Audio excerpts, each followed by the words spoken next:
This is actually the first Digital of this year, and I'm so glad, I'm happy that we are all here.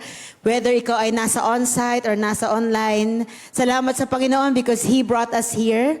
2026, dinala tayo dito ng Panginoon. Dinala tayo ng Panginoon dito na kung saan may lakas pa din. Tignan mo yung katabi mo, yan, malakas pa din yan, di ba? Ano yan, punong-puno ng energy, okay? Ngayong araw na ito, no, naniniwala ako na hindi lang tayo dinala dito ng Panginoon for nothing. God brought us here for a specific reason. Kasi alam niyo po, ang Panginoon, kung ikaw ay intentional sa Kanya, si Lord intentional din sa'yo. Kaya dinala tayo ng Panginoon dito for a specific reason. And are you ready for that? Ready po ba kayo dyan ngayong araw na ito? Because I want to welcome everyone sa first ever Cutting Edge Digital Service po ng 2026. Pwede pa dating palakpakan po ang Panginoon sa oras na to. Come on, yung palakpak po na para sa Diyos. Yun. Kasi yung una para sa akin lang yun eh, okay? And welcome also to our last topic sa series po natin na In Sync, alright? Yung series natin is In Sync, starting the year in God's will. You know, we've been talking about this series or this topic, this series, for two weeks already. Pinag-uusapan natin kasi gusto natin na sa taong ito, it's gonna be different. So hindi natin kailangan gawin to ng kalahati ng taon, alam mo yun, magliwaliw ka muna ng 6 months, ganyan. No. As young professionals, naiintindihan mo that time is running. And you cannot go back in time. Alam mo yun, pag dumaan na yun, wala na. Hindi mo na yung mababalikan. Hindi ka na makakabalik. Ang magagawa mo na lang siguro ay mag-regret, mga ganyan. But we don't want to live in regret. Amen ba? Ayaw natin na nabubuhay tayo at bago matapos yung buhay natin na parang lagi ka na lang, sana, nagawa ko to, sana, nangyari to, sana, ganyan. That's why this year, we're gonna make it intentional and we're gonna pray to the Lord. The Lord, gusto ko pang malaman yung kalooban mo sa buhay ko. Bakit? Bakit importante ito? Why is it important for us to start the year in God's will? Alam niyo kung bakit? Because we know that inside God's will, dun ka lang magiging successful. Outside the will of God, there's no success. Well, the world can give you somehow what they call success. But as Christians, we know that success is knowing the will of God and doing it. Maaaring maraming definition ang mundo about success, pero ang success para sa isang mga mananampalatayang kagaya mo at kagaya ng katabi mo ay malaman ng kalooban ng Panginoon at gawin niya yon. Yun yung success. So, hindi siya patungkol sa finances mo lamang, sa relationship mo lamang, or sa kung ano mang, sa career mo lamang. Ito'y patungkol sa kabuuan ng iyong buhay na kung saan nakapaloob sa kalooban ng Diyos. And tonight, I'm so excited to share God's Word. Kasi sabi ko nga last week, nung ako ay nagpipreach, si Lord, pag inaalam mo yung kalooban niya, hindi mo pwedeng, hindi ka mababago, hindi pwedeng walang radical thing doon. And when we say the word radical, it's not something that is simple and natural. I mean, may mga bagay si Lord na natural naman niya talagang gagawin. Pero pagdating sa Panginoon, we should be radical. Kaya ito yung pag-uusapan natin ngayon, okay? Kasi alam niyo po, sabi ko nga, ang buhay natin parang phone na hawak mo. Minsan, may hindi connected or minsan hindi masyadong maayos yung connection siguro sa Wi-Fi. And what do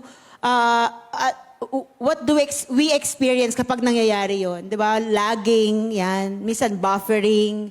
Kaya minsan na-stuck ka na. And same thing, kapag tayo ay out of sync sa will ng Panginoon. Kapag tayo ay out of sync sa will ng Panginoon, walang direction. Stress ka, pero hindi, alam mo yun, stress ka pero hindi siya fulfilling. Kasi merong na-stress na fulfilled eh. Pero may na-stress na parang wala lang, na-stress ka lang. Tsaka parang ang hirap i-move forward kapag wala ka sa kalooban ng Panginoon. Parang lagi ka may kaaway. Alam mo yun, parang laging merong hindi okay. Kaya ngayon, tuturuan tayo ng Panginoong Jesus. God, our Savior Jesus Christ will teach us how to have a perfect alignment in terms of the will of the Father sa ating pong buhay. Kasi pag gusto nating mag-start itong taon na to ng strong, we need to learn from the steps of Jesus Christ. Na kung saan, siya lang naman yung nabuhay dito sa mundong ito na naging matagumpay. Kaya kung meron ka mang gagayahin, dapat wag kang gagaya dun sa hindi nagtagumpay. Well, matuto ka sa kanila, pero wag mong gayahin.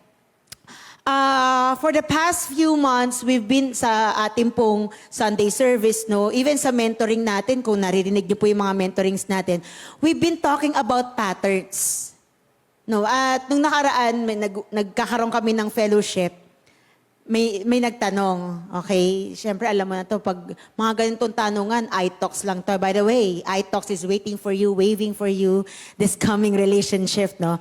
So, so ang tanong ay, paano mo po papayuhan, yan, ang isang kabataan or young professionals pagdating sa kanyang pagpili ng mga kaibigan, makakasama, lalo na, syempre, pag young pro ka, nandiyan mga office mates mo. Tapos, ang sagot ni Bishop sa kanya, turuan mo siya ng pattern. Turuan mo siyang makita ang pattern ng mga tao. Kasi may pattern na papunta sa success, pero may pattern din na papunta sa defeat, or tinatawag nating defeat pattern. Lahat tayo meron yan. Lahat tayo may defeat pattern at meron din tayo laging pattern for success. Binigyan tayo ng Panginoon dyan. So this year, we want to move forward na kung saan malinaw sa atin, yung pattern na tinitake ko is not a pattern of defeat, but a pattern for success. Do you believe na yung katabi mo ay magiging successful ngayong taon na ito? Ayan, so naniniwala siya sa'yo, okay? So sana maniwala ka din. So let me just give you first a backstory, no? Background muna ng pag-uusapan natin. Yung pag-uusapan po natin is in Matthew chapter 26, verse 36 to 46. Pero para hindi na natin masyadong basahin lahat, let me give you a backstory of this. After the Last Supper ni Jesus Christ with His disciples, no, yung huling hapunan nila, si Jesus Christ ay pumunta sa Garden of Gethsemane. Garden of Gethsemane is outside Jerusalem. Ang nakakatuwa at very interesting about the place, yung word na Gethsemane, it means oil press. And very symbolic yon kasi in that place, yun yung nangyari or mangyayari kay Jesus Christ when He went there.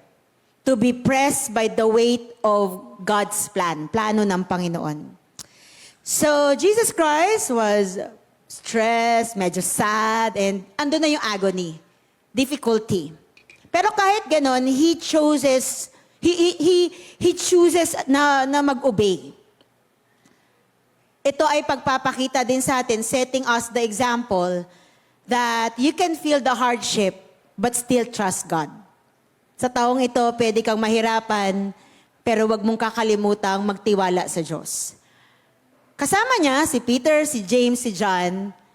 Kaya lang, itong mga kasama niya, madaling araw, gabi na kasi ito late night, ganyan. Kasi after nga na, syempre, a shout out sa mga after kumain, inaantok. Okay. Wag mo nang sikuhin yung katabi mo, alam niya na yan, okay? So, after kumain, syempre, medyo antok, no? Napagod pa kasi naglakad, alright? So, itong mga kasama ni Jesus, nakatulog sila. Alam mo, ito ay reminder. Kahit mga closest friends natin, minsan, mahina tayo, makikita natin, no? Na, minsan mahina tayo sa spiritual alertness natin, no? Kahit na, pinakamalapit eh. So, si Jesus, at this moment, He prayed. Not once, not twice, but thrice. 3 times na nalangin ng Panginoon. And first, He says, He wants to avoid the suffering sana, pero in the end ng kanyang panalangin, binanggit niya ang isa sa pinaka-famous na lines ni Jesus before the crucifixion. At sinabi niya sa kanyang tatay, not my will, but yours be done. So, this is showing that Jesus, even in hard times, still want to align His will to His Father's will. At dito makikita natin, merong intimacy, meron din namang honesty, no? At meron ding obedience. Alam niyo po, Gethsemane is Jesus' last private moment before po siya maaresto. In fact, alam ng mga disciples niya yon, kaya si Judas, nung siya ay nung siya ay ipagkakanununan niya, okay, should I, tama ba yung term na? Tama. Ibibetray niya na si Jesus Christ. Alam niya kung saan pupuntahan. Alam niya kung saan pupuntahan kasi bakit? Lagi si Jesus doon. Okay? Alam niya kung saan maaaresto. Pero ito, it teaches us na kahit medyo scary, mahirap yung path, pag in sync ka sa Panginoon, kaya mong i-handle yung buhay with a purpose. Kaya ngayong gabing ito, let's talk about perfect alignment. Yan yung pag-uusapan natin ngayon, perfect alignment. Ayan. Paano ba magkaroon ng perfect alignment yung kalooban natin sa kalooban ng Diyos? Kasi alam na natin, last week I talked about the will of God, diba? The will of God. And then you will know the will of God. Sabi doon sa book of Romans, ano yan? The good, pleasing, and perfect will of the Lord. So ibig sabihin, alam na natin na pag ang tanong sa'yo, ano po ba ang kalooban ng Diyos? Una, it is good, it is perfect, and it is good, it is pleasing, and it is perfect. Alam na natin siya. Kaya lang, question right now is, paano ko laging i-align yung sarili ko sa kagustuhan ng Diyos? Kasi walang problema sa information about God's will. Pero minsan nagkakaproblema sa alignment mo pagdating sa kalooban ng Diyos. Alam mo na yung will ni Lord eh. But the problem sometimes is this, hindi ka align. I think last year, nung nag-decide kami ni Bishop, sinamahan ko siya, medyo sanay na kasi ako dahil I think grade school ay nag-ano na ako, ang tawag doon, retainer na ako. So sinamahan ko si Bishop and then yun na nga, paglabas namin ng dental clinic, may braces na.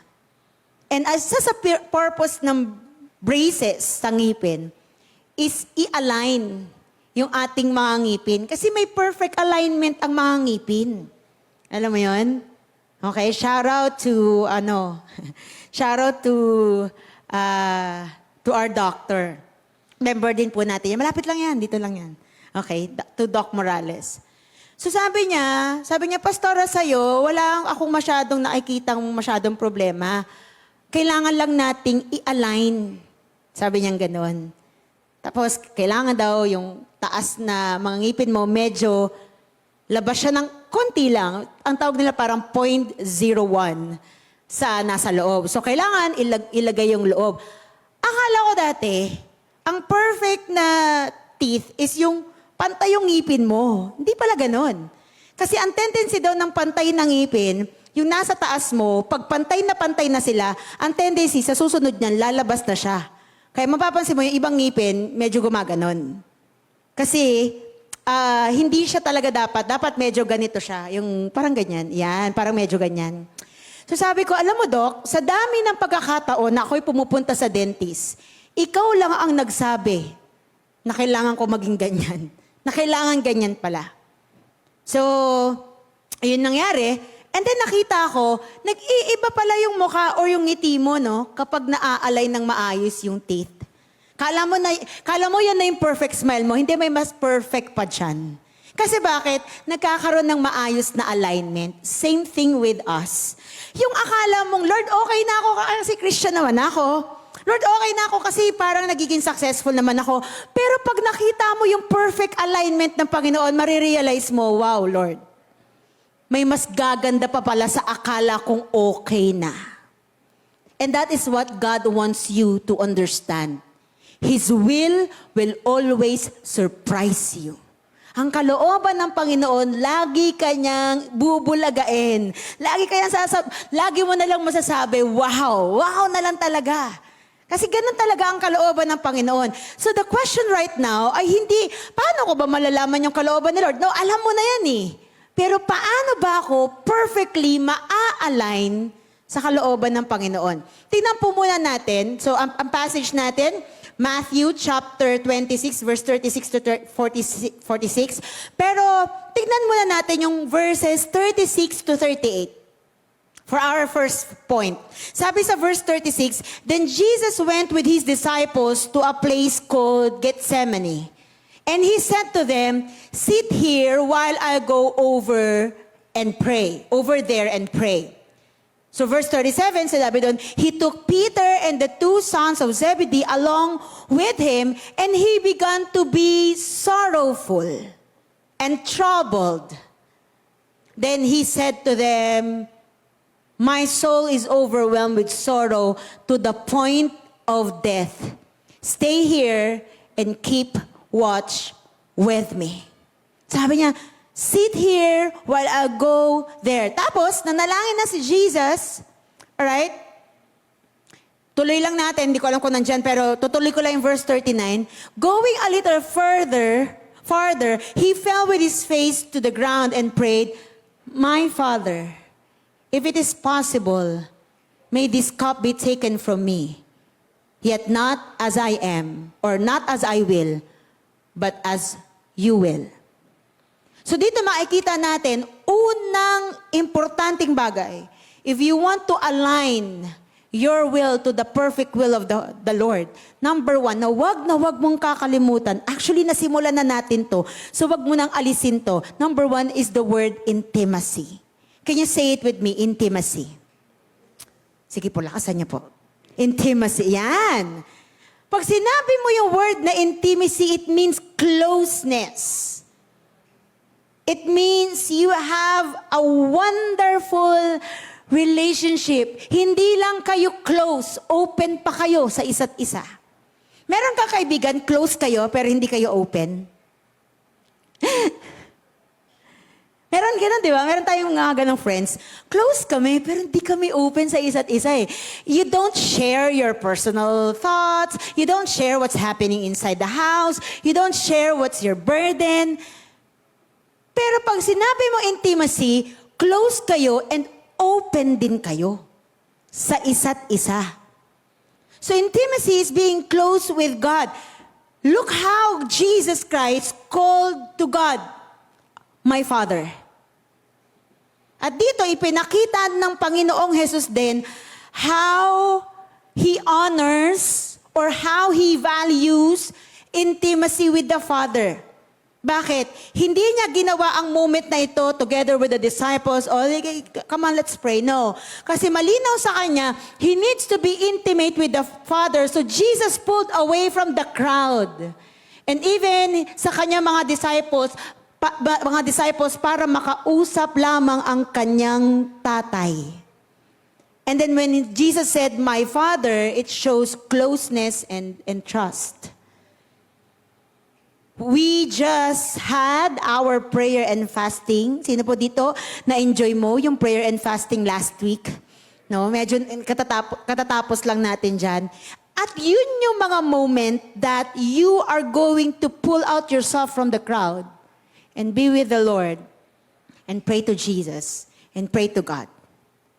Alam niyo, bilang servant ni Lord, bilang anak ng Panginoon, one of the most intimate ways that you can do for God is to pray and call Him your dad.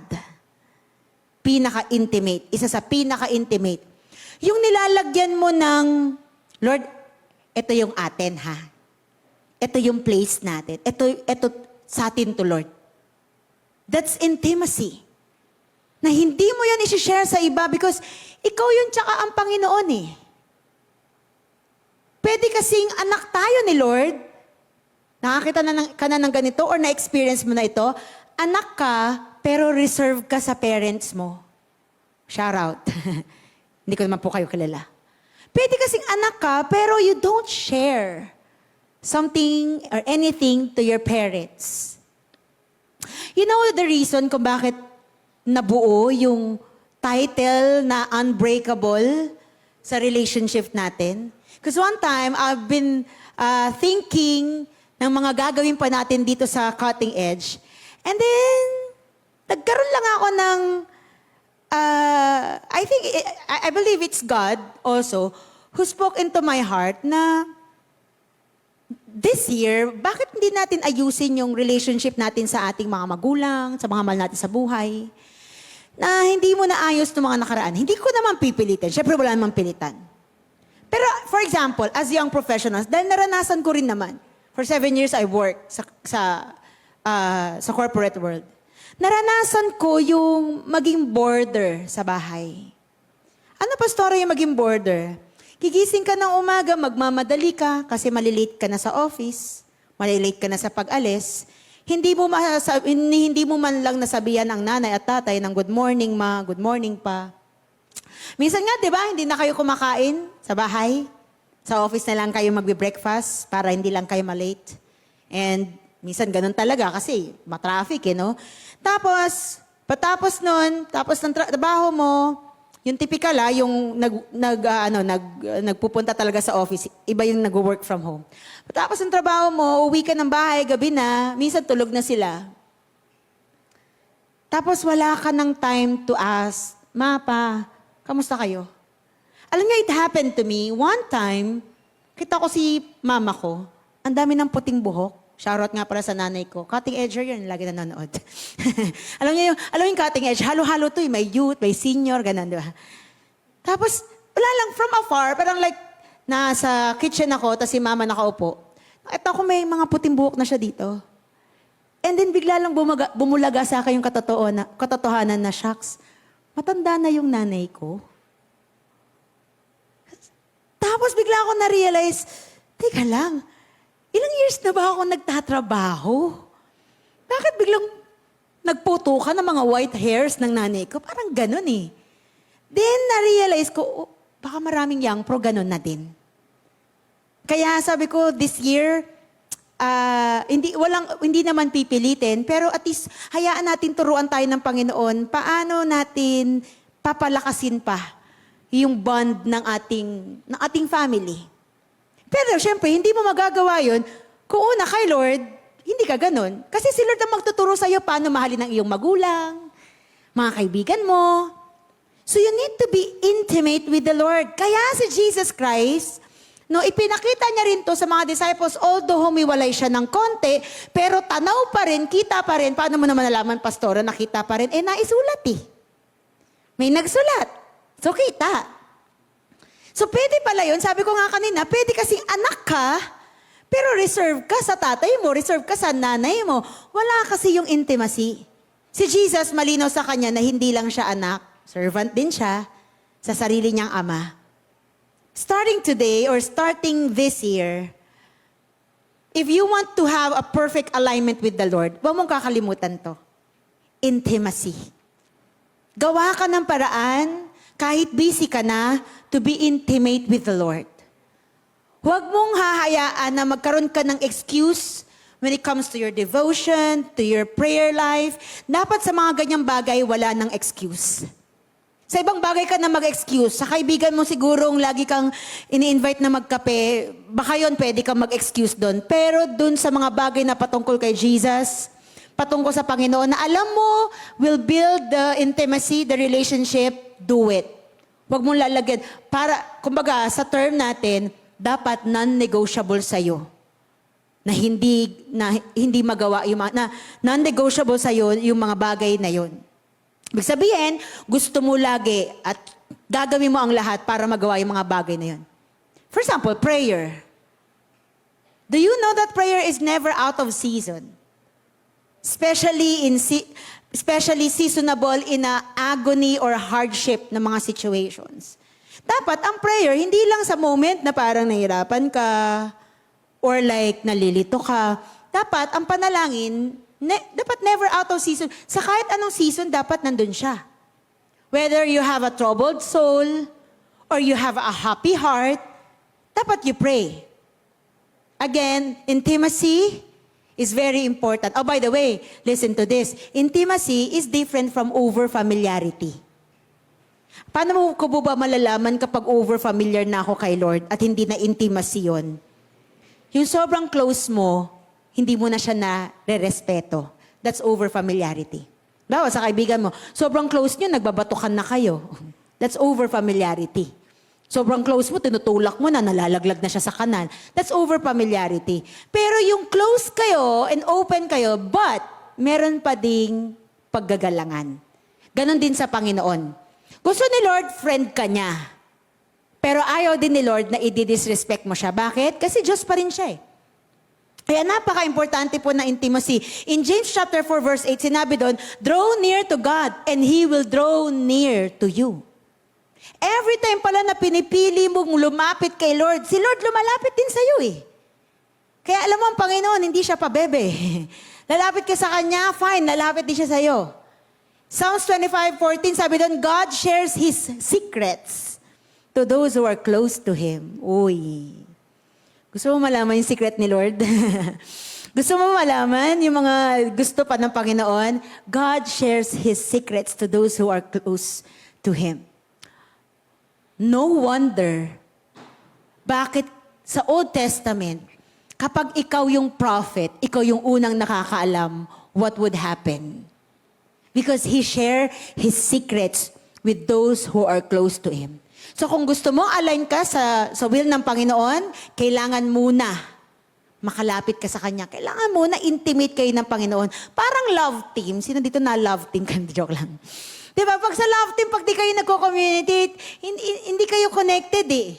Same with the Lord. Kung hindi intimate, hindi tayo aligned sa Kanya. So starting this year, start the year by spending quality time with God. Hindi lang prayer sa oras ng need, kundi prayer oras-oras. Alam mo yun? Araw-araw. Make your spiritual Wi-Fi strong. Ano ba spiritual Wi-Fi mo? Ibig sabihin, anything that you use to connect to God, that's your Bible, that's your quiet time, that's your worship time. Yan yung spiritual Wi-Fi mo eh. Make it strong this year. Di ba sa Wi-Fi merong taga-check ng, anong tawag doon? Parang yung strength niya. May ganun, di ba? Yung speed, yung strength. Naalala ko, nagaganon ako. Sabi ko na, mamangha naman ako sa sa app na to. Pati kung gaano kabilis magda-download and mag-a-upload, nalalagay niya din doon. Pagpapakita lang na ito yung kaya niyang gawin. Ganon din po sa ating spiritual life. This year, you make your spiritual Wi-Fi strong. Okay? You always check. Nakabasa ba ako ng Word of God? Narinig ko ba ang Word ng Panginoon?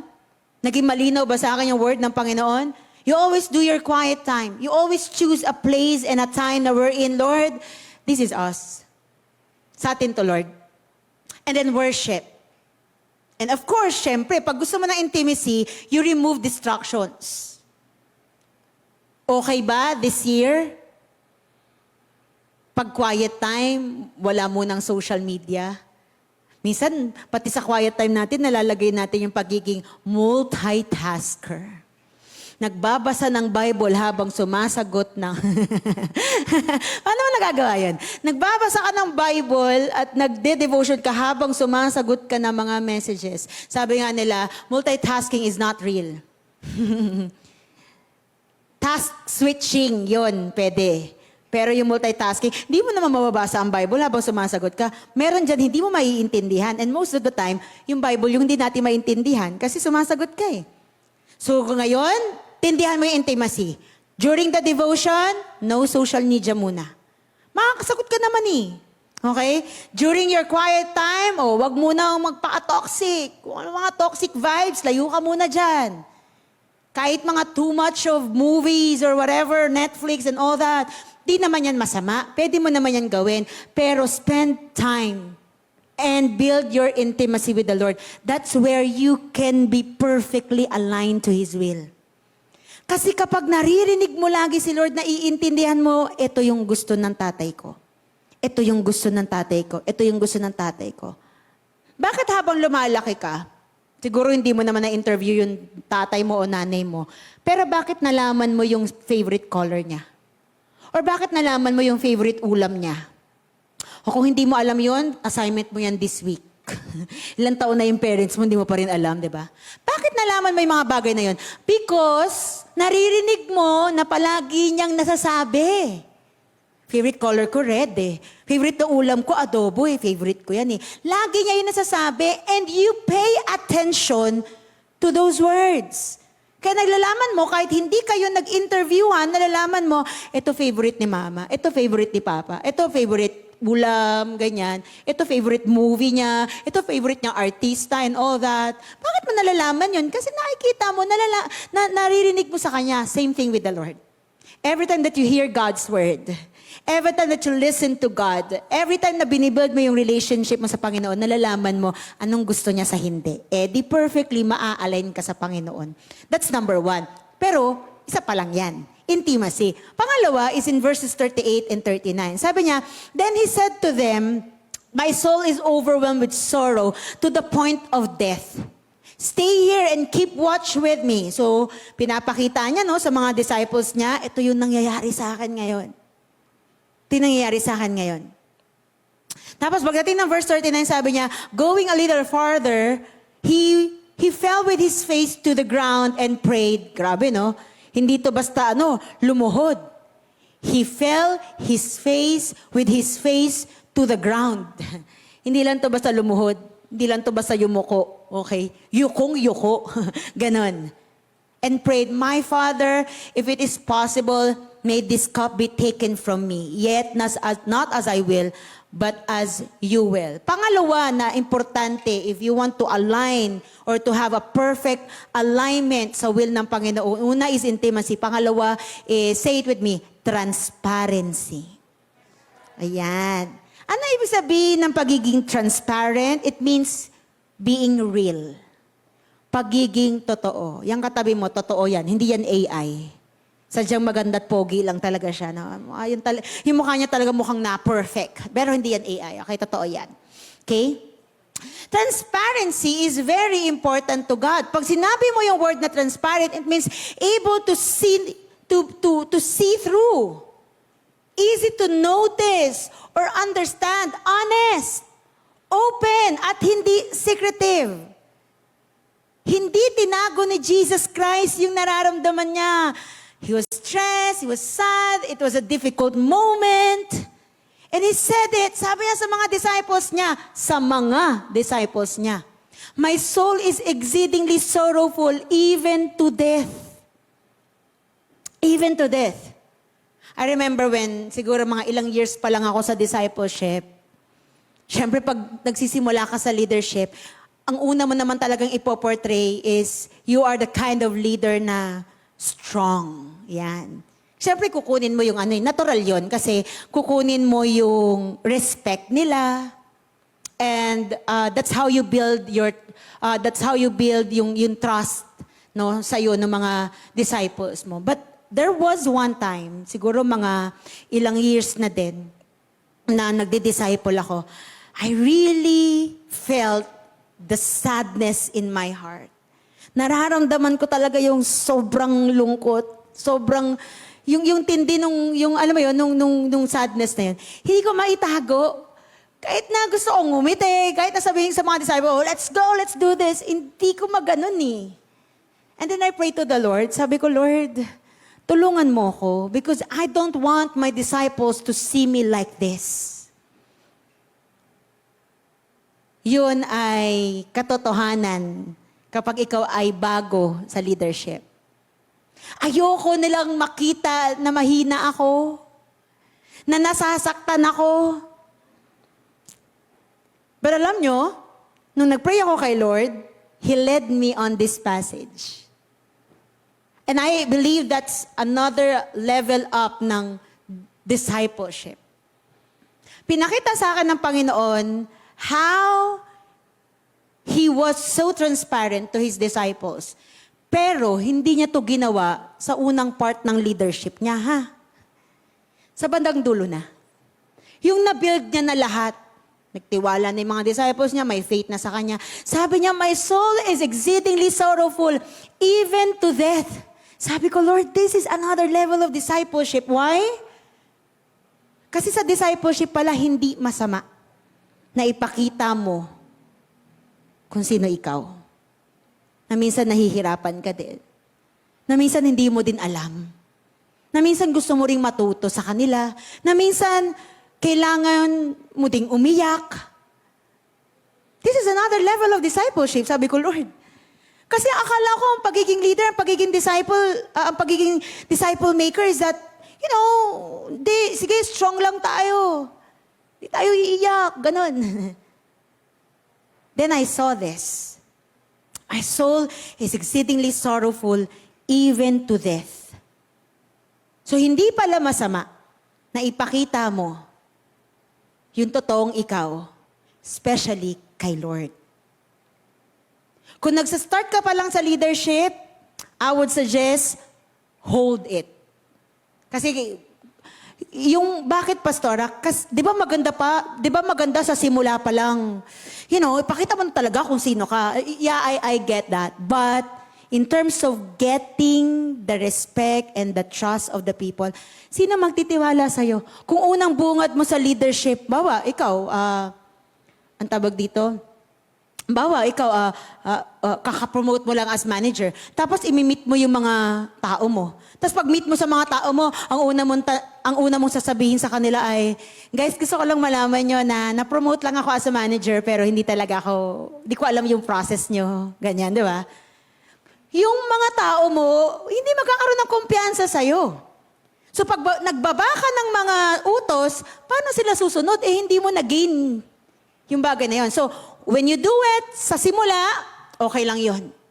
Aralin mo, pakabibo ka, ganyan.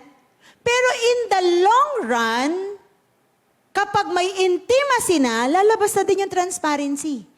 Kanino niya sinabi to? Yung, my soul is exceedingly sorrowful, even to death.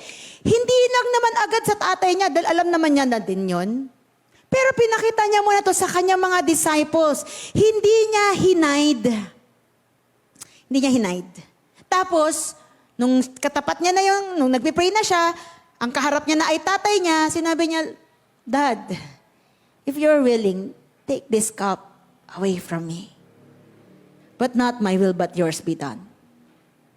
What is unbelievable here is the Father already knew that what Jesus is going through. Alam na ng tatay niya yon. But Jesus still expressed to His Father the suffering, the agony na nararamdaman niya. So hindi kadramahan at hindi naman kababaan ng pagiging tao that you become transparent to the Lord. Alam ni Lord.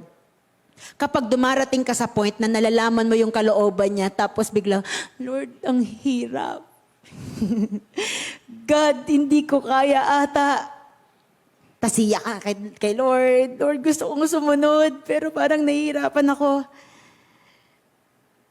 Mahirap yung nahihirapan ka na nga, hindi ka pa umaamin. So maging open, maging transparent, lalo na sa Chief Commander Officer. Sabi niya, if you are willing, so mas okay na, sabi ni Lord, di ba? Sabi ni Jesus Christ, Father, if you are willing, so mas okay na umamin ka na hindi madali sa'yo ang task, kesa naman magbarunong ka, tapos hindi mo pala magagawa. No, sige lang, Lord, bring it on. Pero at the end of the day, ay, shucks, di pala ito kaya. Ganon din sa corporate world. Mas okay na, bawa, may bibigay sa yung bagong task. Hindi ka naman talaga knowledgeable. Huwag magpanggap. Sabi mo sa tabi mo, huwag magpanggap. Huwag magpanggap. Sabihin mo, anong tawag dito? Ang fixed mindset, di ko alam yan sa iba mo nalang ibigay. Fixed mindset. Pero ang growth mindset, boss, I'm not yet familiar with this, but I'm willing to learn. Can you teach me? Maglapas ka pa rin ng growth mindset sa mga bagay na hindi mo alam. Huwag kang close-minded na, di ko alam yan, sa iba mo nalang ibigay. Okay? So dito, si Jesus, diba panalangin niya, if you're willing. Hindi niya sinabing, Dad, ayoko nito. If you're willing. Umaamin lang talaga siya na, Dad, ang hirap pala. Hindi pala ito madali. So kung sa boss, hindi ka makapag-open, ibahin mo kay Lord. You can always be transparent to Him. Anytime He is ready to hear your agony. Why is David like that to God? Lord, pagpapatayin mo nga itong mga to. Pag una mo yun nabasa, di ba? Si David, inuutusan yung Diyos, patayin yung mga tao. But no, he is just transparent to God. These are the people na umaaway sa akin. Nakaaway mo din naman, Lord. Alam mo yon? Kaya nga, a man after God's own heart siya eh. Kasi bakit? Inalam niya, ano ba yung kagustuhan ng tatay? David is just like human, just like us. Pero bakit ganyan niya i-approach si Lord? Because He is transparent and intimate to God. Kilala niya si Lord at kinikilala niya ang Panginoon. So starting today, be transparent to God. Dapat see-through ka pagdating kay Lord. Yan. Sabi sa katabi mo, see-through ka dapat. Hindi yung damit ha. Okay, wag yun. Okay, masama yun. Okay, dapat see-through ka. Dapat kitang-kita. Hindi mo naman, yun nga yung point eh. Hindi mo naman na siya matatago kay Lord. Might as well, sabihin mo na lang. Listen, sinabi ni Jesus, kung kalooban ng Ama, tanggalin na lang. But it doesn't mean ayaw niya. So, hindi masamang sabihin kay Lord, na Lord, mahirap po yung task. God, nahihirapan po ako. Lord, yung trabaho, mahirap. Lord, yung pinapagawa mo, mahirap po talaga. Nag-express lang si Jesus ng nararamdaman niya, but it doesn't mean pangit ang nararamdaman niya. He just expressed na, God, this is hard. This is hard. So, usaping January, usaping first fruit. Sino sa inyo, nung unang-unang gagawin mo yung first fruit, di ba? Sabi mo, Lord, this is hard. I mean, okay na ako sa tithes and offering ko, pero Lord, first fruit, unang ani sa unang taon, ibibigay ko sa'yo, Lord. Lord, this is hard. But, hindi ibig sabihin na ayaw mo sumunod. Sinasabi mo lang, Lord, mahirap pala. Kaya nga may formula doon eh, may ginagawa doon yung mga Israelites. Before the first fruit, yung months before the first fruit, nag-iipon na sila. Mas tinitindihan nila yung ipon para kahit ibigay nila yung first fruits nila, may magagamit sila kasi nag-ipon sila. Ganon. Okay? Pero alam ni Lord yun. Alam ni Lord it's hard. Alam ni Lord it's not easy. Listen to this. When you become transparent to God, at napapakita mo na, Lord, I'm willing to do it, but it's just hard. You know, sometimes, hindi lagi, but most of the time, God will make it easy for you. Kasi bakit? Naging transparent ka kay Lord eh. Paano mangyayaring God will make it easy for you? Gagamit si Lord ng kapamaraanan, gagamit si Lord ng mga tao, para mapangyari yung kalooban niya sa buhay mo at makasunod ka sa Kanya. Ang gusto lang naman talaga ng Panginoon, umamin ka. Kaya sabi mo sa katabi mo, umamin ka na. Hindi nang kung ano, baka mamaya kung ano aminin eh. Umamin ka na. Be transparent to the Lord. You know, in 1 Peter chapter 4, verse 7, sabi doon, cast all your cares on Him. Bigay mo daw lahat kay Lord. So this year, walang magpe-pretend na kaya ko lahat. Because there is a calling. There's an invitation for us to cast all our burdens to God. So may invitasyon naman pala ang Lord na, nak, pag nabibigatan, bigay sa akin. Hindi yung, nak, pag nabibigatan, bahala ka dyan. Hindi ganun ang Panginoon. In Psalm 62:8, sinabi niya, pour out your heart before Him. Pour out your heart. Dumating ka sa panahon ng panalangin mo na, Lord, hindi naman sa ayaw ko. Kaya lang, Lord, ba't ganun? Ang hirap-hirap naman nito. Lord, di naman sa ayaw ko. Pero Lord, bakit parang nasasaktan ako? Nahihirapan po ako. This year, you don't need to flex or act strong. God wants your real vibes. Sabi mo sa katabi mo, real vibes tayo this year. Parang sa doktor. Kung hindi mo sasabihin kung saan masakit, kung anong nangyayari sa'yo, di ka maaayos. Hindi naman kayang hulaan ng doktor yan. Ang diagnosis ng doktor ay galing sa mga sinabi mo at sa laboratory results mo. Hindi naman pwedeng sabihin ng doktor pagtingin niya pa lang sa'yo, anemic ka. May cancer ka. Ganun agad? Gusto mo ba ganun yung doktor natin? Alam mo, ano ka na, magkaka-diabetes ka na. Hindi naman ganun ang doktor eh. Malalaman niya lang or magsasabi lang siya kung anong something wrong sa katawan mo. Una, pag umamin ka muna, masakit po, nahihilo po ako, o amin-amin din, guys. Sa mga nahihilo, ng mga nakaraan di ba? Parang, pag tumatayo ka, nahihilo ka. Yung mga nararanasan ko na nakaraan sabi ko, Lord, pag ito hindi pa tumigil, ano talaga ako? Natigil naman. Pero syempre, importante pa rin nagpapacheck up. Para alam mo lang din. So, amin-amin lang. Tapos, magkakaroon ka ng laboratory exam, no? Yung result nun, tsaka sa mga sinabi mo, pagtutugmain, and then tsaka malalaman, okay, kaya may something wrong. Pag malalaman mo when there's something wrong, maayos mo na siya. Pag malalaman mo na yung kagustuhan mo, hindi align kay Lord, maayos mo yung alignment Kasi nakikita mo, pagdating pala sa bagay na to, hindi ako sold out kay Lord. So, maayos mo yung alignment mo. Same with God. He can't guide you fully kung hindi ka naman magpapaka-transparent sa Kanya. So, this year, be honest to God. Kung fearful ang situation, be honest to the Lord. Lord, natatakot po ako. Natatakot po ako sa magiging result ng lab test. Lalo na mga young pro, yung mga kausap ko, no?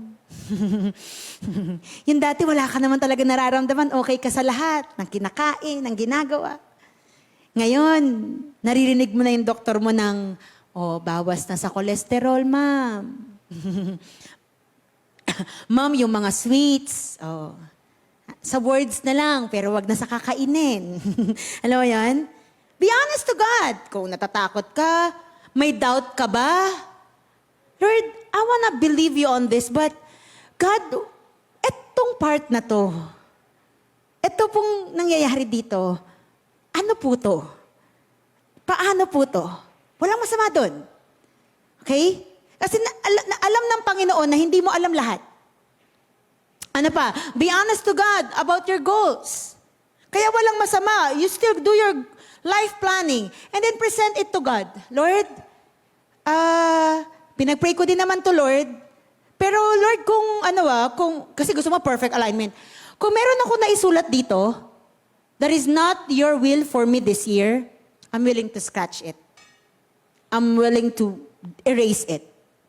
Be honest lang kay Lord. Lord, struggle ko to. Ito talaga, Lord, hirap na hirap ako. This year, there should be no masking. No pretending. Bring your all tea to God. Kasi only then, magkakaroon ng alignment kapag nagiging transparent ka niya. Kaya si Jesus Christ, ito yung pinakita niya. Not just to His disciples, but to His Father. Ang tindi ng sorrow ko. Ang tindi ng agony ko. Going back to kaninang testimony ko or yung sinishare ko kanina about discipleship. Sabi ko, Lord, ito na pala, dinadala mo na pala ako sa moment that I should be transparent din sa mga disciples ko. Your disciples should also be aware ano yung mga bagay na hindi ka nagiging okay. Ano yung mga bagay na naiiyak ka. Alam mo yun? Hindi masama po yun.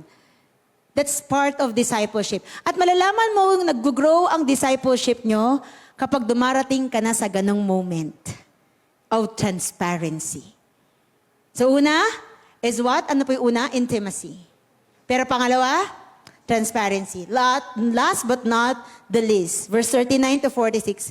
Going a little farther, he fell with his face to the ground and prayed, Father, if it is possible, may this cup be taken from me.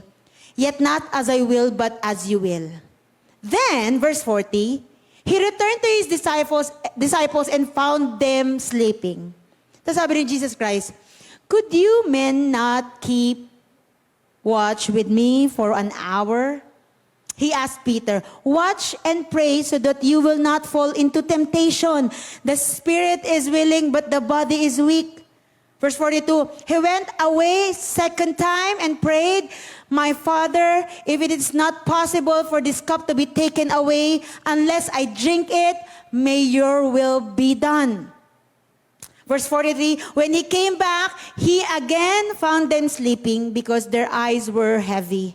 So he left them and went away once more and prayed the third time, saying the same thing. Then he returned to the disciples and said to them, "Are you still sleeping and resting? Look, the hour is near, and the Son of Man is betrayed into the hands of sinners. Rise, let's go. Here comes my betrayer." Last but not the least, sabi doon, 3 beses daw na ipinanalangin ng Panginoong Jesus yung, "Not my will, but yours be done." If you're willing, Father, if you're willing, take this cup away from me, but not my will, but yours be done. Ano yung cup doon? Yun yung cup of suffering. Yung kakaharapin niyang crucifixion. Yung kakaharapin niya after niyang manalangin. 3 times, he said it to the Father. Pero ang panalangin niya ay hindi para kulitin yung tatay na, "Lord, sige na, alisin mo na to sa akin." No, he's just really being transparent to his Father. Pero sa 3 panalangin na yon, hindi nawala yung, "But not my will, but yours be done." If you want to have a perfect alignment to the will of God, importante ang intimacy, importante ang transparency, pero pangatlo, importante ang, sigit sa lahat, ang conformity. Ano ibig sabihin ng conformity? It means submission. Conformity is like saying, "Lord, shape me so that I will be able to fit in to that will of yours." Conformity is the act or state of agreeing with or obeying something. Simplihan ko na nga Conformity means submission. Jesus said, "Not as I will, but yours be done." He didn't stop feeling the struggle. Ang panalangin ni Jesus Christ ay hindi puro sa struggle lang. Dad, ang hirap Dad, ang hirap Dad, ang hirap Hindi. Yes, dinalangin niya yung difficulty, pero at the end of his prayer, he chose obedience. Alam niyo ba, na mas malalim na meaning ng conformity sa Bible is denying yourself. Na-try mo, alam ko na-try mo nang awayin yung sarili mo. Na-try mo na? Sino dito ayaw mong kabati yung sarili mo? Kasi lagi kayo nag-aaway niyan. Hindi kayo bate. Pero na-try mo nang i-deny yung sarili mo, ang hirap nun. Uy, crush mo yan Hindi tama ka na. Ay, joke lang. Pero sa sarili mo talagang, ang puso mo ay, pag nakikita mo siya talagang tumitindbok. Conformity also means denying yourself. Yung may gusto ka, pero hindi mo gagawin kasi hindi naman yun yung utos ni Daddy, ng commander. Hindi naman yun yung will niya. Pag gusto mo ng perfect alignment, ready ka dito? Kanina habang nire-review ko to, sabi ko, reviewin ko nga, nasa bahay ako. Tapos nung nasa 3rd point na ako, sabi ko, ay, pambihira. Pag gusto mo ng perfect alignment, dapat magaling kang mamatay. Pastora, bakit naman kamatayan na pinag-uusapan natin? Dapat magaling kang mamatay sa sarili mong kagustuhan. Kasi kapag ang dinidesire mo ay perfect alignment kay Lord, hindi yan most of the time, hindi yan ang preference mo. Pero preference ni Lord. So dapat magaling kang i-deny, magaling kang mamatay sa sarili mong kagustuhan para magawa mo yung kalooban ng Diyos. That's alignment in action. Kaya kapag nakikita mo na yung sarili mong gustong-gusto mong gawin to, pero nakikita mo at naririnig mo yung word ni God na no. Lord, gustong-gusto ko na, pero sabi ni Lord, no. Okay. Lord, I'm gonna submit. Lord, magko-conform ako. Lord, mag-yield ako. You know, Jesus was not wrestling with God's will or resisting God's will. Hindi yun. He was actually yielding himself to God's will. As a perfect man, bilang tao, 100% man, naramdaman niya yung burden eh. At hindi masama yun kasi tao siya. And his holy soul was repelled by it. But bilang as anak ng Diyos, he knew na ang mission niya is to do it. Na pinaka-purpose kung bakit siya nasa earth is to do the Father's will. Yun yung mystery ng humanity at pagiging Diyos ni Jesus Christ. Only Jesus can do that. Pero bakit nagawa ito ng Panginoon? Alam niyo ba, nung inaaral ko nga to, one time na-preach ko to pero hindi gantong-ganto. May nasabi ako doon, alam mo kung bakit si Jesus, di ba pagkasabi niya to, sabi niya, tulog pa ba kayo? Tayo na kayo kasi ito na to. Ibibetray na ako and all that. Tapos sabi niya ganun, sabi niya sa dulo, parang with all, parang with all the strength, no, na parang, kala mo walang nangyaring agony. Sabi niya sa verse 46, rise, let's go. Here comes my betrayer. Bakit tila ba parang si Lord parang okay na? Kanina lang yung agony niya. In fact, if you're gonna look at it into the book of Luke, si Luke kasi doktor yun eh. Ang description niya, yung agony ni Jesus is yung blood niya, tsaka yung, yung pawis niya, ay tila gabaga parang naghahalo na. Ganon siya katinding nahihirapan. Tapos all of a sudden, after niya mag-pray, parang ang dating niya sa disciples niya, tulog pa rin ba kayo? Halika na, let's go. Doon na to, halika na, gawin na natin. Bakit ganon? Bakit parang feeling ko lang naman, parang ang bilis ng shifting, no? Well, definitely, hindi naman, wala namang problema si Jesus sa pag-iisip. But you know what? From what I can see spiritually, hindi natakot si Jesus mamatay sa cross. Kasi sa panahon ng Gethsemane, patay na siya. Patay na siya sa sarili niyang kagustuhan. Bakit niya pakakatakutan yung cross? At that moment, denied na yung sarili niya. Kaya nung pagkatapos nun, sabi ng mga disciples niya, let's go. Let's do this. Alam mo, this year, mas magiging mabilis sa'yo ang pagtanggap at pagsunod sa kalooban ng Diyos kapag may conformity. Last year siguro, sino dito last year lagi kang away kay Lord? Lord, di yan. Dapat ito. Dapat gusto to. Lord, ito maganda to eh. Ito na lang, Lord. Siya na lang, God. Siya na lang. Kala mo parang kang nagtatangs eh. Siya na lang. Siya na lang. Siya na ba? Siya na ba? Okay? Pero this year, it's gonna be different. Sabi mo sa katabi mo, babaguhin natin. Sige, encourage mo siya, babaguhin natin. This year, conformity. Importante to. But listen, it's hard to submit to someone's authority if you are always holding to yours. Bakit ako magsasabit niyan? Meron din naman akong authority. Kung ganun ang pinortray ni Jesus, wala tayong kaligtasan.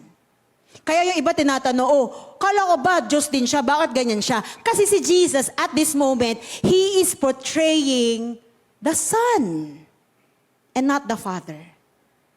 So, kailangan niyang ipakita how the Son will submit to the Father. So that ang mga disciples niya at pati tayo, we will know how to submit to the Father. Kasi it's hard. Kapag may alam ka, may sarili kang authority, may alam ka, Lord, taas ko na ng posisyon ko. Lord, ganito na yung narating ko, bakit gagawin ko pa yan? Pero pag sinabi ni Lord, dahil nagko-confirm ka, you will know how to submit.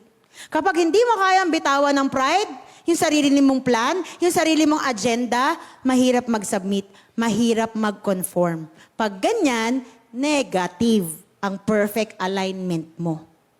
But perfect alignment means you will accept and do the perfect will of God.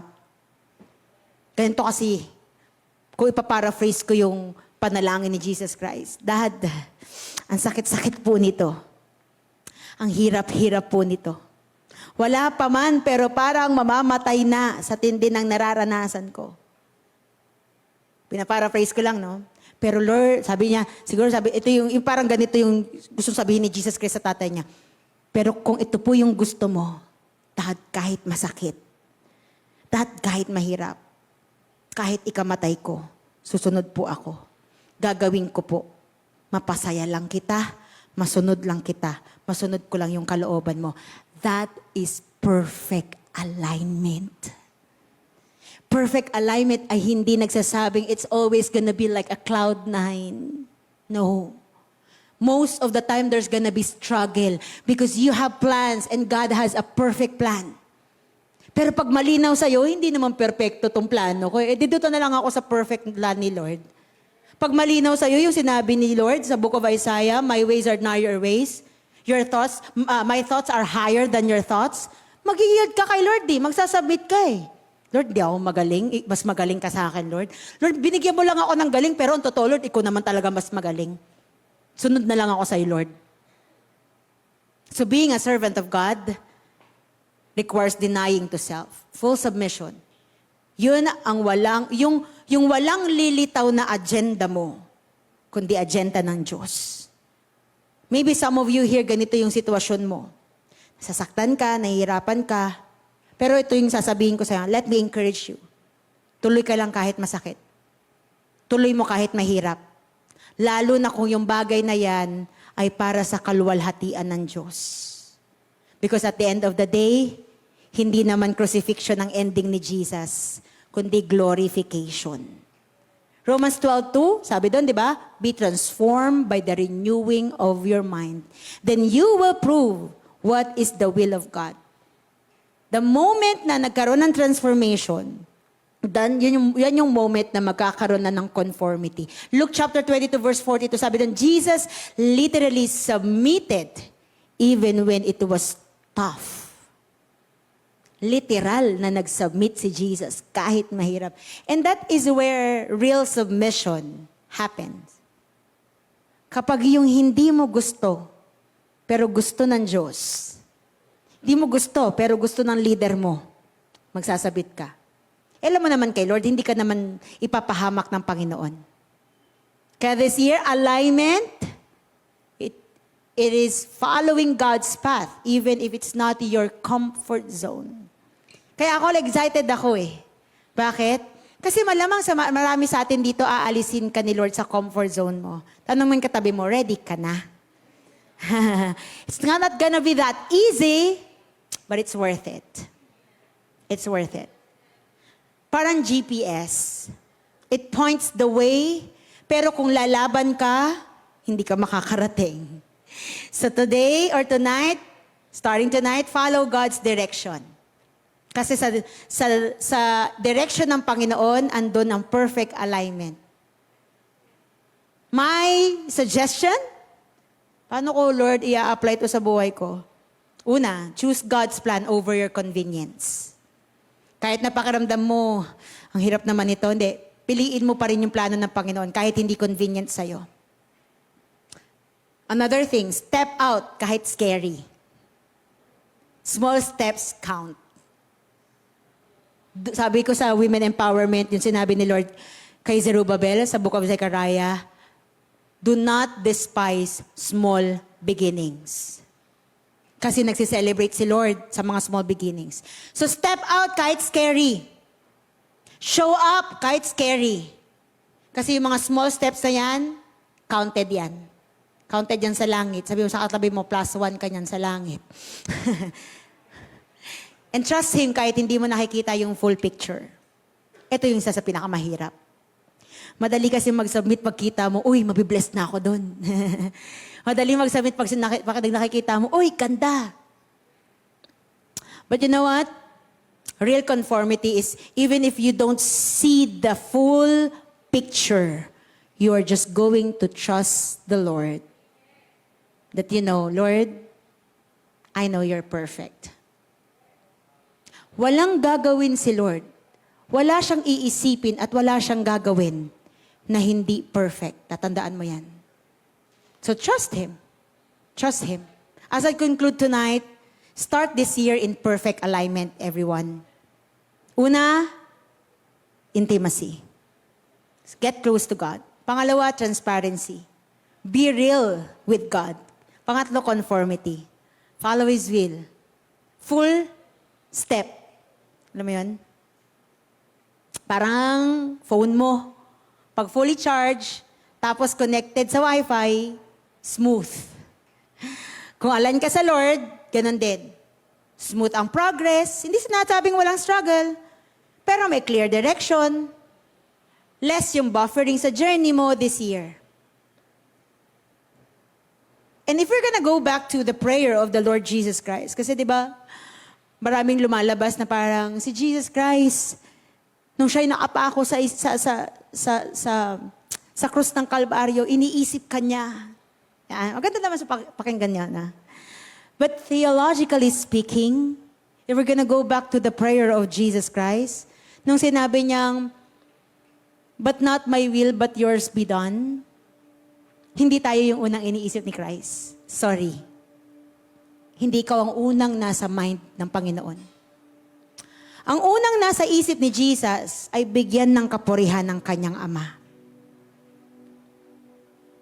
Kaya naman pala ganun din ang mga nangyayari sa mga disciples niya. Hindi nila hinigitan si Jesus, pero matindi din yung ginawa nila for the world. Listen to this. Tama, hindi tayo ang unang nasa isip ni Jesus because all He wants is to glorify His Father.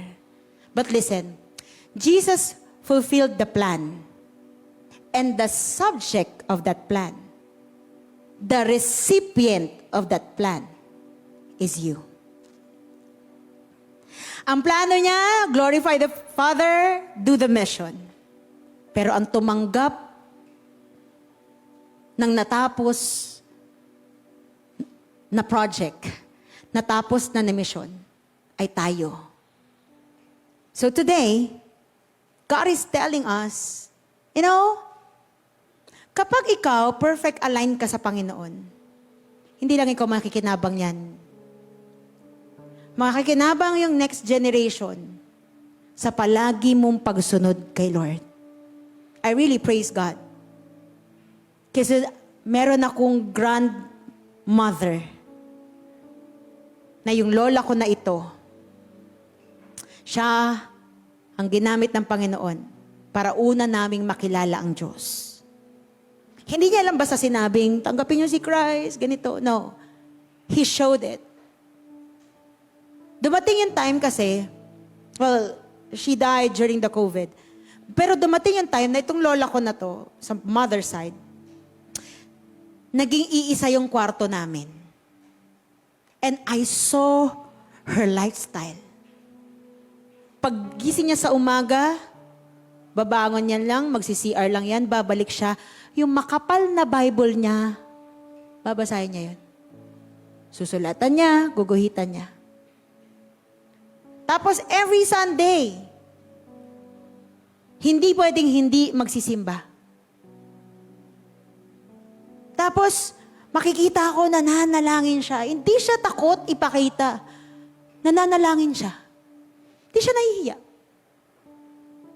Tapos, ewan ko, naabutan niyo ba yung mga lolang laging may supot? Laging may plastic. May plastic kasi doon yung lalagyanan ng pera nila. Si lola ko, lagi yan merong plastic labo. Andyan ang pera niya. Tapos lagi, bata pa ako nun eh. Sabi niya, Dana, mag-offering ka ha? May offering ka na ba? Tapos bibigyan niya ako, barya, ganyan, sa Sunday school namin. She showed to me yung kagustuhan niya palaging magkaroon ng perfect alignment kay Lord. Kaya na impartan ako nun. Sabi ko sa iyo whenever you desire and do everything to have a perfect alignment to the Lord, hindi lang ikaw ang makikinabang. Pati ang next generation makikinabang.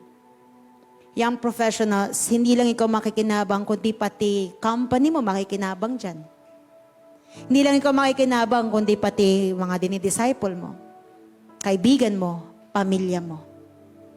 Kasi ang perfect alignment mo sa Panginoon, ang magli-lead sa'yo para ipakita kung paano sumunod sa Kanya. And people will see it. Hindi mo gagawin kasi lang paka-plastic ka. No. People will just see it. Grabe siya, no? Kahit nasa office, nagpipray to.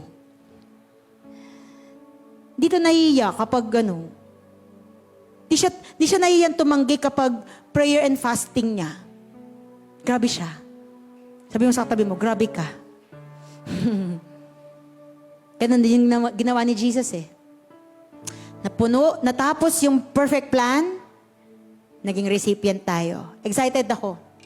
Sino pang makikinabang sa perfect alignment na mararanasan mo sa Panginoon this year? I want everybody to stand right now in the grace of God. I know God has been talking to us kanina pa. At malinaw sa atin ang Panginoon, He loves ministering to His people. Sino dito nakita mo yung sarili mo, Lord, medyo hindi pala ako aligned, no? Nung binabasa natin yung mga points, di ba? Lord, medyo mahina pa ako sa intimacy. Sumasablay ako, Lord, sa quiet time ko, babaganan. Lord, hindi pala ako ganun ka-transparent. Di ba? Ang galing, no? Every time that you listen to God's word, it's like a mirror to you. Nakikita mo kung sino ka. And I know for sure na hindi ka dinala dito ni Lord. Hindi mo na-click yung live na yan nang wala lang. There's a reason behind it. Why? Pinaka-reason, kagaya ng nangyari kay Jesus Christ, it was a success for Jesus. Alam mo, pinaka-reason sa'yo ng Panginoon, why He wants you to hear this word, why He wants you to apply His word, He wants you to be successful this year. Gusto ng Panginoon magtagumpay ka sa taong ito. So I want you to close your eyes right now. At habang nakapikit ang mga mata natin, habang niraramdam natin yung presence ng Panginoon, people online, wherever you are, I know that God will meet you there. Importante muna yung lordship niya sa ating buhay. What is clear to Jesus is kailangan niyang sumunod sa kanyang tatay. Kapag ang nakikita mong Lord ng buhay mo, ikaw yung nasusunod, sarili mo yung pinakikinggan mo, magiging mahirap para sa atin gawin ang mga bagay na ito. Si Jesus Christ, kung sinabi niya, hindi, ito na lang gusto ko, ito na lang, no. Magiging mahirap. Wala tayong kaligtasan. So tonight, why not? Tanggapin mo yung lordship ng Panginoon sa buhay mo muna. Make Him your Lord. Make Him your personal Savior. Make Him your helper. Kasi alam mo naman, siya yung tutulong sa'yo eh. Sa pagpurso mo ng will niya. Make Him your strength. Make Him your power this year. So at the count of 3, kung malinaw na sa'yo, Lord, may aaminin ako. Aamin ako, Lord, na hindi ko kaya kapag wala ka. Aamin ako, Lord, na nahihirapan ako, pero Lord, aamin din ako na ikaw yung magiging kalakasan ko. Kung ito yung panalangin mo, at the count of 3, I'm gonna ask you to raise your hand. And we will just acknowledge the Lordship of Jesus Christ in our lives. Magiging madali sa yung sumunod pag malinaw sa iyo sino ang Diyos, sino ang Panginoon. Hindi sarili. Hindi kung sino. Not even this world. But it is the Lord Jesus Christ. 1, 2, 3. Habang nakataas ang kamay na yan, you can pray this prayer with me. Sabi mo, Lord Jesus, I come before you now. I know I'm a sinner. But I believe you are my Lord. You are my Savior. Today, I accept you in my life. Forgive me. Cleanse me. Lead me. lead me. In Jesus' name I pray. In Jesus' name I pray. Amen. Amen. Tonight, what you just did ay hindi isang relihiyon, pumasok sa isang relihiyon, but you entered the most wonderful relationship. And that's your relationship with God. That's your relationship with your Father. Kasi sinabi sa John 1:12, sino man daw ang manampalataya, tanggapin siya, maniwala sa Kanya, bibigyan niya ng karapatang maging anak ng Diyos. That's why not everyone can call the Father my Father. Hindi lahat ng tao sa mundo kayang tawagin ng tatay mo na tatay niya. Ganon din sa Diyos. Ang meron lang karapatang tumawag sa Diyos na Father ay yung may malinaw na relasyon sa Kanya. And what you did right now, hindi ka nagkaroon ng relihiyon, nagkaroon ka ng relasyon sa Diyos. Dahil ang pagiging anak ay isang relationship. Now you can call Him my Father. Daddy, ama ko, Dad. Young professionals, I know that this year, we don't know what's gonna happen. So maybe some of us here, baka nagkakaroon ka ng fear of the unknown. Nagwo-worry ka na agad sa mga bagay na hindi mo pa nakikita. Or maybe you have this in yourself na nilalatag ni Lord yung kalooban niya pero you're struggling. It's hard. I want to tell you, He understands. Lord, ngayong araw na ito, we receive your word and thank you, Jesus. Dahil hindi mo lang po tinapos ang misyon mo sa lupang ito, sa mundong ito, kundi nag-set ka din po ng as example sa amin, Lord, how to have a perfect alignment with you. God, today I pray for these young professionals. There might be some struggles, hardships, or even agony, Lord, na namararanasan nila. Pero ang dalangin ko, Lord, bigyan mo sila ng endurance, courage, faith, na ituloy pa rin, Panginoon. Kahit minsan masasaktan na. Kahit minsan, Lord, mahihirapan na. God, meron siyang gusto, nakikita mo po ngayon. Pero Lord, ngayong araw na ito, ipakita mo sa Kanya yung gusto mo. Hindi namin ipipilit. Dahil Lord, tapos na kami at sawa na kami sa palagi na lang permissive will. Pagod na kami, Lord, humarap sa mga consequences ng actions namin. Pero ngayong araw na to, Lord, gusto naming malaman what's your will, what you want, and we will be willing to follow. Wherever you want us to go, Lord, we will go. Whatever you want us to do, we will do it, God. Give us, Lord, that braveness to do it. Lord, kagaya na nangyari, Panginoon, sa binasa namin, sa'yo. After you became transparent, after the conformity, you rose and said, let's go. Lord, this year, yun yung gusto naming gawin. Marami man kaming regrets last year. Marami man kaming pains last year. But Lord, today, the fact na dinala mo kami sa 2026, Lord, may karapatan kami magsabing, let's go. Let's do it. Lord, let's do it one more time. Let's do it again, God. Samahan mo ulit ako, Lord. Gawin mo ulit sa akin to, Panginoon. Mapangyari ulit, Panginoon, sa akin yung kalooban mo, Lord, kagaya last year, God. Mangyari, Panginoon, yung nais mo sa buhay ko.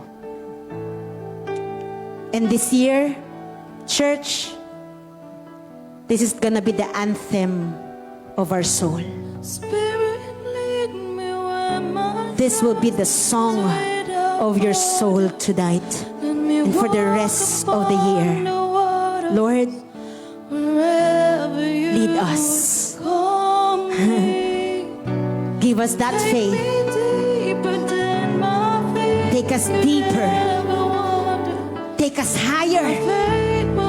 Wherever you're gonna lead us, Lord, just do it. Holy Spirit, just do it.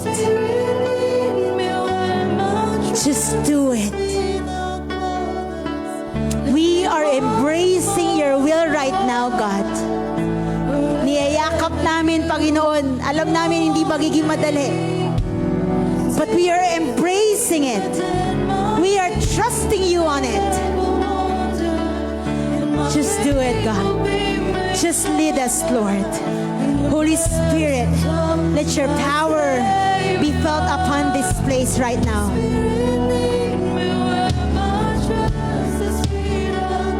Let the Spirit of God strengthen you, encourage you, level up that faith. As you sing this song to Jesus, as you sing this song to God, let not be na ngayong gabing ito kumakanta ka lang. No, this is not just a song but a declaration. A declaration of your soul to God. Lord, hindi man namin kaya, hindi man kami sure, but let your will be done. Not our will, but yours be done this year. Come on. Spirit, lead me where my trust is without borders. Let me walk upon the water wherever you would call me. Say,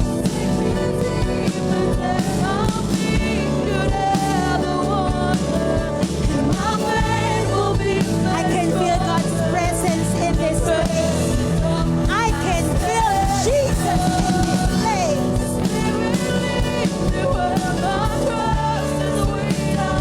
Can you feel Him? Can you feel Him? Wherever you would call. Oh! May nililevel up si Lord.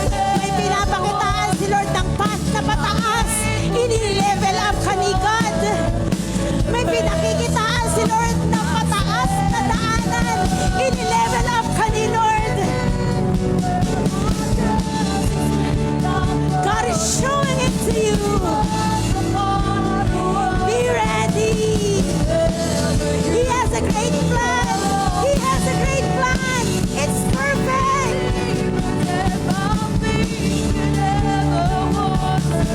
And my faith will be made stronger in the presence of my Savior. Spirit, lead me where my trust is without border. Let me walk upon the water, God. Oh, wherever you lead me.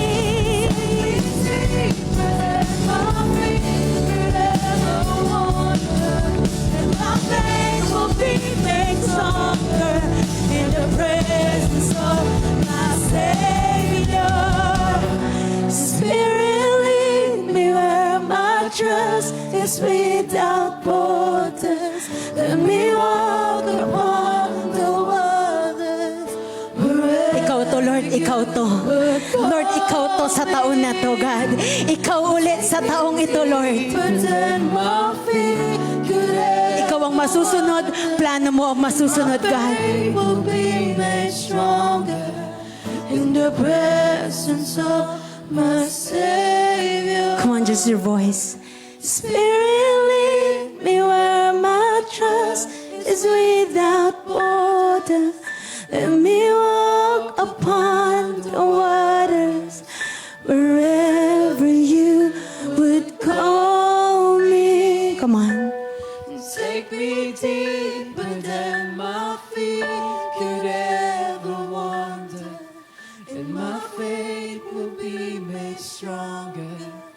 in the presence of my Savior.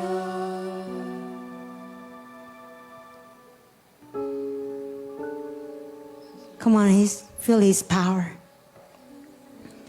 Feel God's anointing. Feel God's feeling you right now.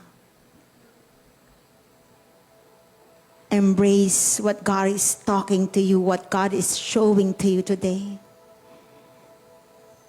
Hindi ka ipapahamak ng Diyos.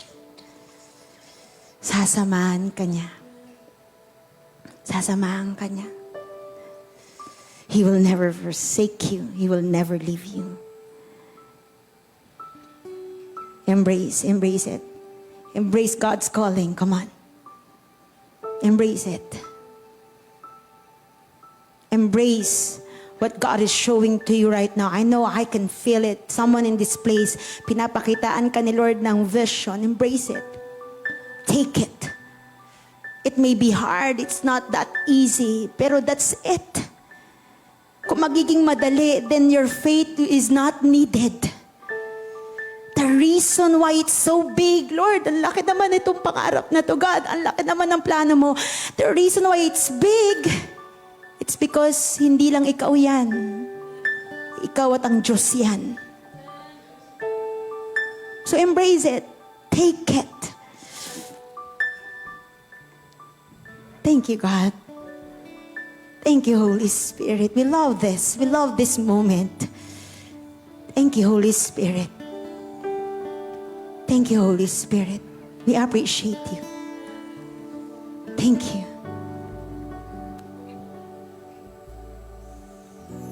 Spirit, lead me where my trust is without borders. Let me walk upon the waters wherever you would call me. Take me deeper than my feet could ever wander, and my faith will be made stronger in the presence of my Savior. God, we receive it. We believe in it. We love it, Lord. And we love you, Jesus. Thank you, Lord. Dahil alam namin ang taon namin, Panginoon, ay sa'yo. At sa'yo lang. Lord, this 2026, ikaw ulit ang mangunguna sa amin. We praise you, God. This is our prayer in Jesus' name. Amen and amen. Come on, a big clap offering to Jesus right now.